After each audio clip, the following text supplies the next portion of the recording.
4 ఏళ్ళు కూర్చొని విన్నా బ్రదర్ నేను కూడా వాక్యం.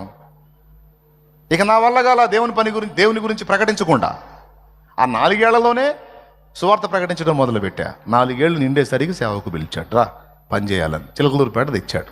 తెచ్చి ఇక్కడ పని చేయించడం మొదలుపెట్టాడు.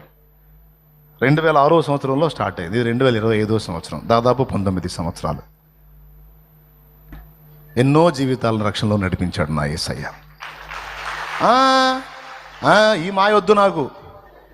అబ్బా ఇది ఒక్కటి బాగా నేర్చుకున్నారు ఈ మాయ. శబాష్ శబాష్ శబాష్ అని 4 బాధంగానే ఓకే నేను మునగ చెట్టు ఎక్కేస్తానని. నేను ఎక్కను.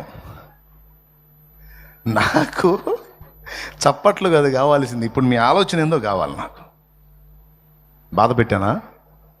న్యాయమేగా నేను అడిగింది. శాలేమన్న ప్రార్థననే నువ్వు ఆశపడితే మరి నువ్వెప్పుడు ప్రార్థన చేస్తావు? దయ్యం పట్టిన వ్యక్తిని శాలేమన్నే దురాత్మని వెళ్ళగొట్టే పరిస్థితి ఉంటే మరి నువ్వెప్పుడు వెళ్ళగొడతావు? 10 మంది నీతిమంతులు నువ్వెప్పుడు సమకూరుస్తావు? ప్రాంతాలు నాశనం కాకుండా ఎన్నో రకాలుగా నశించిపోతున్న జీవితాలు నీ కళ్ళ ముందు కనపడుతుంటే చిత్తశుద్ధి లేకుండా ఎన్నాళ్ళు తిరుగుతావు?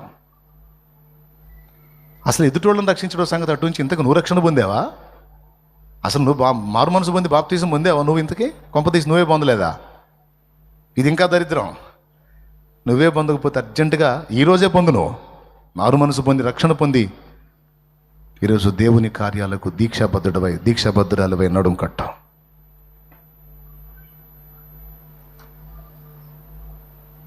ఏ స్థాయికి ఎదగాలి మనం అంటే మన ఆలోచనలు దేవుడు తీసుకొని మంచి ఆలోచనలు బిడ్డ అని దేవుడు సంతోషించే స్థాయికి ఎదగాలి మనం.